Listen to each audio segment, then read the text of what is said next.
Hi. Okay, so we are back from the gym, and I had a nice little self-care Sunday with my sisters, so it was really nice. And now we can get into the nitty-gritty of what I wanted to talk about today, and that is healing my body dysmorphia and all of the yeah. So yeah, I just want to talk about healing body dysmorphia because I feel like now in this day and age, it's such a such a big topic, and like I really struggle. I would like to admit I think I have struggled a bit with body dysmorphia, like in my early 20s. I'm 29 now, but I still kind of struggle with it because now in my fitness journey, now I'm looking at things like, oh, this is a little flab, or this could be a little lift, this could be a little and I think that also happens when you're into the plastic surgery and everything too, because you're always trying to find something that, like, you're always trying to find something that's wrong when you're all into the plastic surgery and everything. So I would say, if you are going into your fitness journey, just be prepared to hold your head and just try to be patient with yourself, and then try to be confident. Now back to body dysmorphia. Sorry, my mom's here, so yay, that's my mommy. Back to body dysmorphia. My body dysmorphia didn't really start until high school, and of course, that's when all the girls start developing. And as you can see, I'm pretty naturally small. I don't really have, I don't got much going on.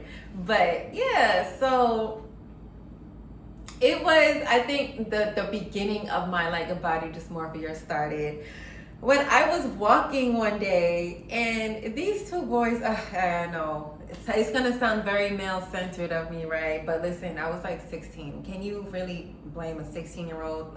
Come on. But I was walking down my little high school hallway, and somebody was like, "Oh, you're not you're so cute, but oh, she's so cute." And then the other one was like, "Oh yeah, but she ain't got no ass though, so next." And that was the beginning of my body dysmorphia, and me realizing, oh, I have a little less going on than a lot of all the other girls.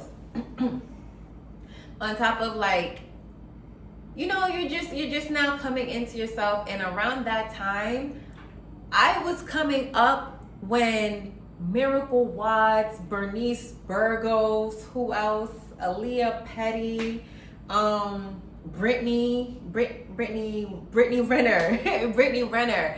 I was in high school and coming out of high school when all those girls were just boom, they were just killing it on Instagram, making what our culture is now. So yeah, I had a very crazy self-image of myself in high school, in beginning of college, in my early 20s. Then it didn't really make me so bad, because to me, I'm just okay, well, I'm in high school or whatever. Everybody tells me my grown woman body's gonna come in, and I'm in high school. I'm not really thinking about Instagram that much, because then in 2014 it was popular, but it's it wasn't a whole lifestyle like it is now. So it wasn't really in my head up until I became 18, 19, 20, and people started making careers off of being a BBL girl, and the BBL started gaining popularity. And now, oh my gosh. And then when I was 18, I had dated this guy that had a really super hyper fixation on women with big butts. he would be like, oh, your body, you ain't got like a lot of body, you ain't got like a lot of butt, da da da. And he would like always just like look at like girls with other butts and it like other look at girls with other butts. No, he would like really. We will be talking, right? You know, we're talking here. So say like right past me, a girl with a big butt would like walk past, and then like he would just like ignore everything I'm saying, and then he would just be like, and then look at the girl's butt. And it's just like, I'm just supposed to like just be okay with that, right?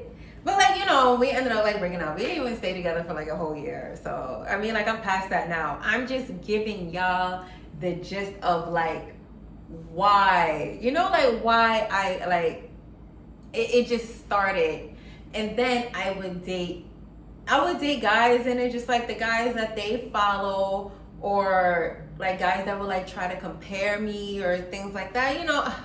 We don't even have to go into my own dating history. We're talking about getting better here. So we don't have to talk about my dating history if y'all want. But y'all gonna have to subscribe for that. So yeah, subscribe. Subscribe right now if y'all want to hear like a little story time on how to get over things like that. But yeah, it just made me like so self-conscious. And then also dating like cheating guys and everything. It just, my whole image is just like, it was just, I was confused. Like, I was really confused on like how to even like really like everybody. And then I would see like the girls, like, cause you know, I am a content creator, I'm a singer, I'm an actress, I'm everything like that. So I would see the girls that have like the bodies really, you know, and then Kim K and that whole era was very like hard. It was very hard on like, you know, a young growing girl like me, like, you know. So yeah. And what else I want to say? So it's been a long road. Then I remember it's just like I would like the guys, and it's just the toxicity just made me feel like something was wrong with me. And it's just like nothing was wrong with me. It's just like probably my choice in men that was wrong with me, but it just sucked. So now, as we can see, as like why I felt the way I did, how did I heal that? Well, it came to like a lot of inner work, a lot of self-work, a lot of self-help, a lot of like, I watched so many YouTubers like for like my confidence journey. Like I remember there's a YouTuber named like Isi Mimi Ideko. I hope I'm saying her name right. But there was a point where I would just like watch all of her stuff like religiously, because it's just like, okay, she has like a healthy marriage, she got a healthy relationship, she healthy natural hair, healthy body, they all fitness, they everything. So I would like just watch her stuff because it's a very like wholesome, it's not like she's like, it would be fitness, but it's not like booty fitness. Like it's not like, it made me feel comfortable. So I would like watch things like that.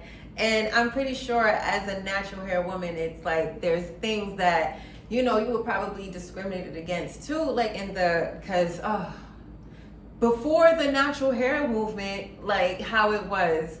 So yeah, like as women, I think we have to have a support group. We have to have a support group, you know, just like we went through a lot these past few years. So yeah, what else did I want to say? I'm gonna edit all this out. Yeah, okay, so how did I get to healing my body dysmorphia or whatever? And it started with one, like in one of my shorts, I said that I had PCOS. So there would be times where my stomach looked bigger than everything else, and I was bloated. And you know, anxiety and all that comes with PCOS. So you just don't feel good at all. Like you're just not feeling good about yourself at all. So I didn't realize everything that was going on with me And for years, it would just be, oh, birth control, or just like some type of medicine that they give people with like hypertension or something. Like, that's not something I wanted to do, because the first time I took like birth control, my face started like breaking out and like all these like little things, and it didn't make me feel good at all. I didn't like it. So I said, oh no, like I can't do that. So I just kept going along with my journey. Like I had issues with like gut health and just stress and working jobs I don't like, and it's just like chronic morning sickness every single day. It was terrible. And like I was slim, but it was like I wasn't really healthy. Like internally I wasn't like okay. So I started really like getting into fitness and everything. Like there would be times where I would like run around my neighborhood and I would just like go so hard like every day, and it's just like I would still feel like weak and tired. I still wouldn't like my body. I still wouldn't see results. I still wouldn't like, I just still felt. And the funny thing is, it just like people would like make it easier, because you know slim girls get like, oh, you're so slim, or oh, you need to eat, or oh, da da da. On top of the fact that it was hard for me to eat. Like for me, like I didn't know that lack of appetite, like I don't know who knows this, but like lack of appetite can be hormonal. Like if you're not like hungry, maybe you should go see like what the problem is. So I wasn't eating enough and I wasn't fueling my body enough, and I just wouldn't understand why I would not see the changes that I wanted to see. Then I fell off, as everybody does. Like I fell off from like my workout fitness routine so many times. Like I don't know, I think I became queen procrastinator, queen lazy, and yeah, I didn't. There was a time it probably didn't work out like for like a year, until like years. No, I didn't work out for years. I'm lying. I didn't work out for years. Like I started working out like 18, 19. I was always active. Like I was a cheerleader. I was in track. I danced. I was always active, but was I strong and healthy and confident? And not quite. Like I liked myself. I still have body dysmorphia, but you just know when you're just like, you know you it, but it's just like you can be it-ter. You can be it-ter. You know you it, but you can be it-ter.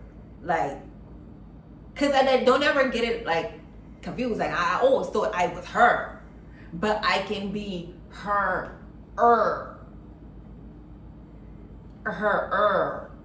Like with the like more, like I could turn it up a notch. So that was my thing.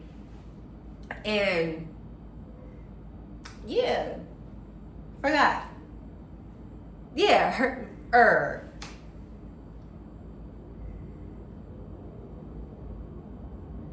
So I got back into working out after heartbreak and just like terrible relationships. I ended up getting into another one, and he was like all fitness and everything. So I was actually pretty happy for that, because in my singlehood I wanted to take control of my body. So I started literally working out every day. And this was COVID. Like in 2020, this is when I started working out a lot. And it was COVID, so of course we were home. So I was doing like the YouTube home workouts. And then when the gym opened up back again, they just opened a gym in my neighborhood. So I got lucky to be able to walk 10 minutes to my gym and be able to weight train and strength train. And once I started doing that, I was like, oh, wait a minute. Like, this actually does something. Like, this does something. And I don't want to hear nobody say, oh, I don't want to go to the gym, I'm afraid to get too bulky. You're not. First of all, you probably have like too much fat to like even for the muscles to even like come through. Like you gotta get that, like you gotta build like a little something first. I don't even have like a lot. So yeah, it takes a minute, man. I take a minute and work. So you're not gonna get bulky. Let's just stop that like right there. You're not gonna get bulky. But when I went to the gym, I started like seeing like, oh, like I'm getting a little tonnage, I'm getting a little lift, I'm getting a little ooh. And that's when I started, and then I met my ex, who was really like super duper fit. And we used to go to the gym like often. And then we broke up, and then I was sad. And then I like fell off my fitness journey. And then I got back on. And then I got this job that I hated because I was working in the medical field, and as you know, the medical field can be like one of the most stressful fields you can ever work in. So I was working in the medical field, and it's just the hustle and bustle and everything. Like I was literally depressed. I did not like, just to come home. It took so much mental energy. Like, cause I'm like, all right, if I go to the gym for like an hour, that means I'm only gonna have 2 hours to myself to feel like a human being. So that it made me fall off. So then I was just struggling throughout it, and I started watching more and more people, and just like more YouTubes, and like watching like vloggers and stuff helped me, because I feel like watching people inspired me, and like seeing all the transformations and the cute girly cutesy vlogs, like that was really keeping me going. And so I like got back into it until I fell off again, because I was in a job that I hated. And that job that I hated so much, I was just like, you know what, screw this, I'm going to the military. And I went to the military only for a month, because for reasons I had to come home and take care of my health again. So I went to the military, and that training or whatever, like, not gonna lie, I probably had an advantage because I went to the actual boot camp, like the boot camp. So you can't like, it gets you right. Like it gets you right. It can't lie. Like maybe if you know a service member or something, tell them to teach you them workouts and yell at you like how they did, and you gonna get right. You gonna get right. So when I came home from boot camp, and I didn't know what to do. Like, I was like, all right, I ain't got no job. Like, what am I gonna do? So I just started going back and forth to the gym again, because I'm like, all right, now I done had some military training. Like, I feel super fit now. Like, let me not lose this. So through the summertime, like I was like, oh, now I'm really getting abs. Now I'm really getting a little booty. I'm already like thicker because of boot camp and everything.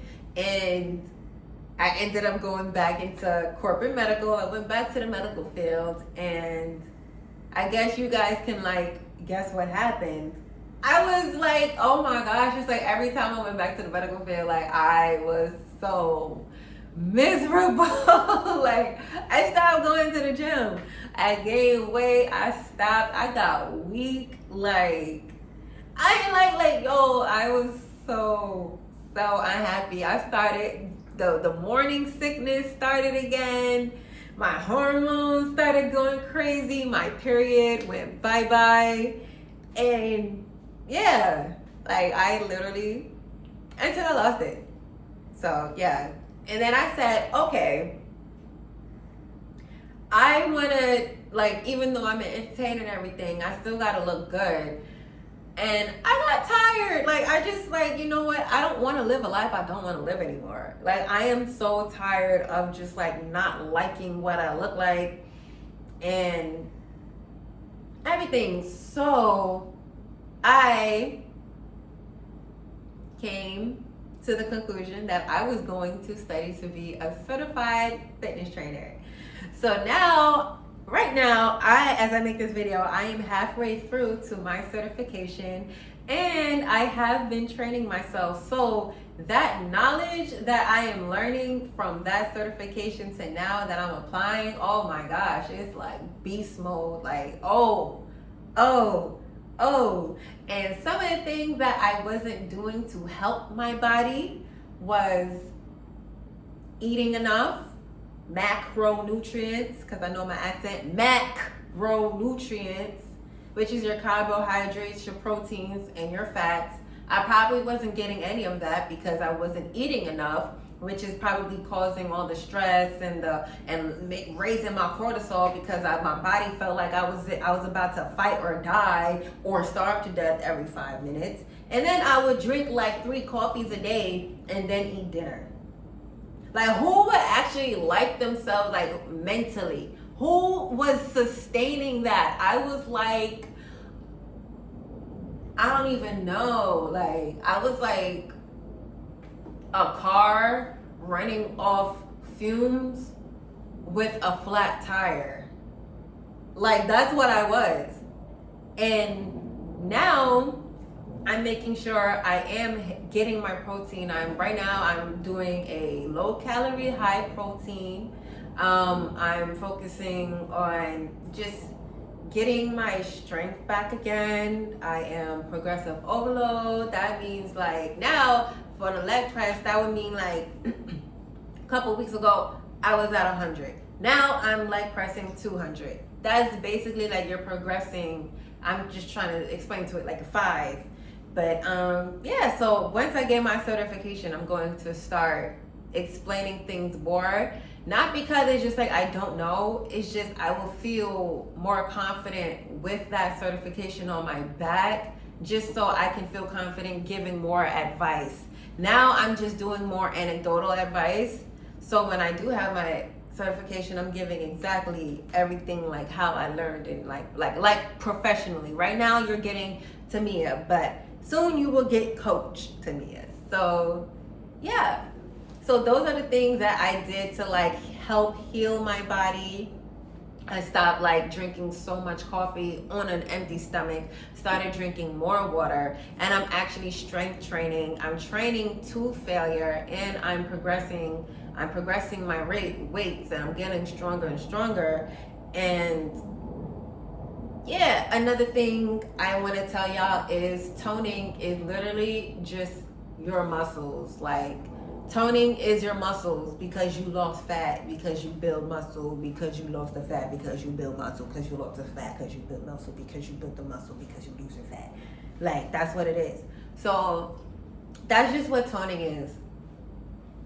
Also, getting into spirituality and learning like my self-worth and getting back into me and loving myself also helped me a lot with body dysmorphia, because once you clear out all the outside noise, and I don't know who you believe in or whatever, like, I'm not here to preach to you, but once you get out of like that outside noise, and it's just like you and God, or like you and your higher self or whatever, then you see like you're actually like, no, I am her. I'm her without the abs or whatever. And yeah, I mean, you still like be healthy though. Like, be her and healthy, because you want to be her for a long time, right? Because once you go, somebody else. So yeah, so that is like my body dysmorphia journey so far. So some ending remarks is, make sure you are eating healthy. That, oh, I just had a coffee today and nothing else. It's not cute. In 2026, it's not cute no more. Stop doing that. It's not cute no more. I just had a coffee. No, we're not doing that. We're going to be healthy and we're going to be strong. And that's like fine and fit. Like, that's how we're going to do this. We're going to be like fine and fit. Also, decenterment. That we can say that only because, not just like, oh, hey man, da, da, da. No, like, honestly, just like stop wondering and thinking about what they like, what they're attracted to, because they're not a monolith. Men are just a little tangent. Men are not a monolith, so not everybody is gonna like a big donkey booty, and sometimes not everybody like a little poop. So it's just find the people that are for you. I will leave you off with that advice too. The people that are for you are going to like you for you. There's a lot of people that like little petite bodies. There's a lot. It's a lot. Don't listen to everybody who's like, oh no. Somebody will like you for you. And I know the dating pool is hard right now, so it's hard to find them, but they will come. Align yourself, get into alignment. We can talk about spirituality too, so if you want, you comment if you want to hear that. But yeah, this has been my journey, and I'm liking what I see and what I'm doing. And wish me luck on my personal trainer journey. You can follow me. I am Tamia Casablanca, Instagram _Tamia Casablanca _ Apple, Spotify, all that. Singer, actress. Yeah, just make sure you follow me, comment. And that's all I have to say today. Okay, bye.